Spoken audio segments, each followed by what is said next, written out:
राधा वल्लभ श्रीवंश, स्वागत है आपका मेरे YouTube चैनल में। आज हम चर्चा करेंगे चीरहरण के समय द्रौपदी के पुकारने पर ही श्री कृष्ण भगवान उनके सहायता के लिए क्यों गए। आइए जानते हैं। महाभारत में दूध कीड़ा के समय जब युधिष्ठिर ने द्रौपदी को दांव पर लगा दिया और दुर्योधन की तरफ से मामा शकुनी ने द्रौपदी को जीत लिया, उस समय दुशासन जब द्रौपदी को बालों से पकड़कर घसीटता हुआ सभा में लेकर आया। जब वहां द्रौपदी का अपमान हो रहा था, तब भीष्म पितामह, द्रोणाचार्य और विदुर जैसे महान न्यायकर्ता भी मुंह झुकाए उस सभा में बैठे थे। जब द्रौपदी को घसीटकर सभा में लाया जा रहा था, तब तक भी द्रौपदी को इस बात का पता नहीं था कि उसका चीरहरण होने वाला है। जब दुशासन से द्रौपदी की साड़ी उतारने के लिए कहा गया, तब उसको पता चला कि वो बहुत बड़ी मुसीबत में फंस चुकी है। तब उसने अपने प्रिय मित्र, अपने प्रिय सखा भगवान श्री कृष्ण को पुकारा, हरि हरि अभयम कृष्णा अभयम। भागवत में भगवान श्री कृष्ण के सखा उद्धव ने इस संबंध में उनसे कई तरह के सवाल किए हैं। उद्धव कहते हैं, हे कृष्ण, आप पांडवों के प्रिय सखा हैं। आपात बांधव के रूप में उन्होंने सदैव आप पर पूरा भरोसा किया है। हे कृष्ण, आप महान ज्ञानी हैं। आप भूत वर्तमान भविष्य के ज्ञाता हैं, किंतु सच्चे मित्र की जो आपने परिभाषा दी है, आपको नहीं लगता कि उसके अनुसार आपने कार्य नहीं किया। आपने धर्मराज युधिष्ठिर को जुआ खेलने से नहीं रोका। चलो ठीक है, आपने नहीं रोका, पर आप भाग्य को उनके पक्ष में मोड़ सकते थे। आप चाहते तो धर्मराज युधिष्ठिर जीत सकते थे। जब उन्होंने अपना धन, राज्य और स्वयं को दांव पर लगाया, आप तब उन्हें रोक सकते थे। जब उन्होंने अपने भाइयों को दांव पर लगाना शुरू किया, तब आप सभा कक्ष में जाकर उनको रोक सकते थे, पर आपने ऐसा नहीं किया। उसके बाद जब दुर्योधन ने पांडवों को सदैव अच्छी किस्मत वाला बताते हुए द्रौपदी को दांव पर लगाने के लिए प्रेरित किया और जीतने पर सब कुछ हारा हुआ वापस लौटा देने का लालच दिया, तब तो आप सभा में जाकर हस्तक्षेप कर सकते थे। उद्धव जी कहते हैं, हे कृष्ण, आप अपनी दिव्य शक्ति के द्वारा पासे धर्मराज के अनुकूल भी कर सकते थे, लेकिन यह ना करते हुए इसके स्थान पर आपने तब हस्तक्षेप किया जब द्रौपदी लगभग अपना शील खो रही थी। तब आपने उसे वस्त्र देकर उसके शील को बचाने का दावा किया, पर आप यह दावा कर भी कैसे सकते हैं। उसे एक आदमी घसीटकर सभा में लाता है और इतने सारे लोगों के सामने निर्वस्त्र होने के लिए छोड़ देता है। एक महिला का शील क्या बचा, आपने क्या बचाया। अगर आपने संकट के समय अपने की सहायता नहीं की, तो आपको आपात बांधव कैसे कहा जा सकता है। बताइए, अगर आपने संकट के समय अपनों की सहायता नहीं की तो क्या फायदा, क्या यही धर्म है। इन प्रश्नों को पूछते पूछते उद्धव भावुक हो गए और उनकी आंखों से अश्रु की धारा बहने लगी। भगवान श्री कृष्ण मुस्कुराते हुए बोले, प्रिय उद्धव, यह सृष्टि का नियम है कि विवेकवान ही जीतता है। उस समय दुर्योधन के पास विवेक था और धर्मराज के पास नहीं, इसलिए धर्मराज की पराजय हुई और दुर्योधन की विजय हुई। उद्धव को हैरान परेशान देखकर श्री कृष्ण भगवान बोले, दुर्योधन के पास पासे खेलने के लिए धन तो बहुत था, लेकिन उसको पासे का खेल खेलना नहीं आता था, इसलिए उसने पासे का खेल खेलने के लिए अपने मामा शकुनी का उपयोग किया। यही विवेक है।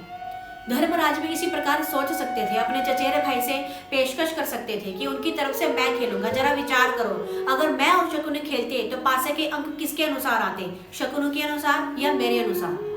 दोनों में से कौन जीतता, मैं या शकुनी। चलो इस बात को जाने दो कि उन्होंने मुझे खेल में शामिल नहीं किया, इस बात के लिए उनको फिर भी क्षमा किया जा सकता है। लेकिन उन्होंने विवेकशून्यता से एक और बड़ी गलती की कि उन्होंने मुझसे प्रार्थना की कि मैं सभा कक्ष में तब तक ना आऊं जब तक मुझे बुलाया ना जाए, क्योंकि वे अपने दुर्भाग्य का खेल मुझसे छुपकर खेलना चाहते थे। वो नहीं चाहते थे कि मुझे पता लगे कि वो जुआ खेल रहे हैं। इस प्रकार उन्होंने मुझे अपनी प्रार्थना से बांध दिया और मुझे सभा कक्ष में आने की अनुमति नहीं दी। इसके बाद भी मैं सभा कक्ष के बाहर ही इंतजार करता रहा कि कोई आए और मुझे बुलाए। भीम, नकुल, अर्जुन और सहदेव सब मुझे भूल गए, सब अपने भाग्य और दुर्योधन को कोसते रहे। किसी ने भी मुझे याद नहीं किया। अपने भाई के आदेश पर जब दुशासन द्रौपदी को घसीटकर सभा कक्ष में लाया, तब द्रौपदी अपने सामर्थ्य के अनुसार जूझती रही। उसने तब भी मुझे नहीं पुकारा। उसकी बुद्धि तब जागृत हुई जब दुशासन ने उसको निर्वस्त्र करना प्रारंभ किया।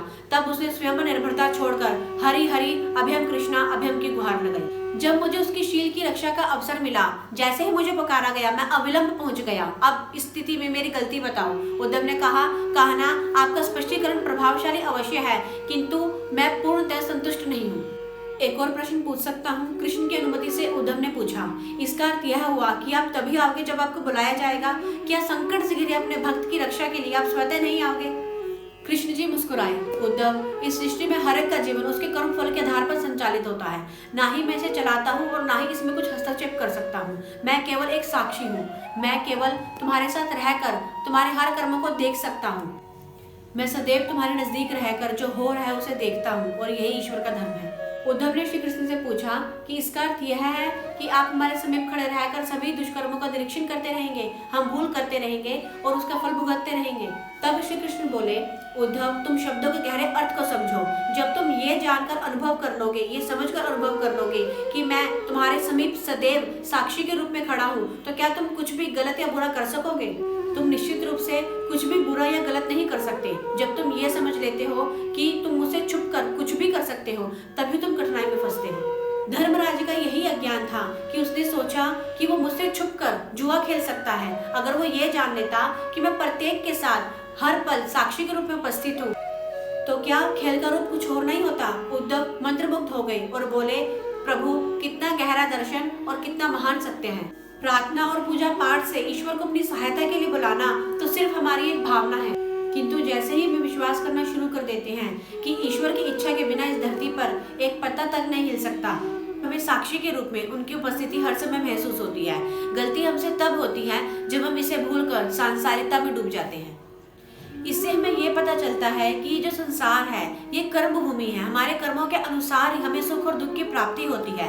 अगर हमें इस बात का ज्ञान हो जाए कि हमारे द्वारा किए गए सभी कर्मों के हमारे प्रभु साक्षी हैं, वो हमारे सभी कर्मों को देख रहे हैं, तो हमारे द्वारा कभी कोई पाप कर्म बनेगा ही नहीं। राधा वल्लभ श्री हरिवंश।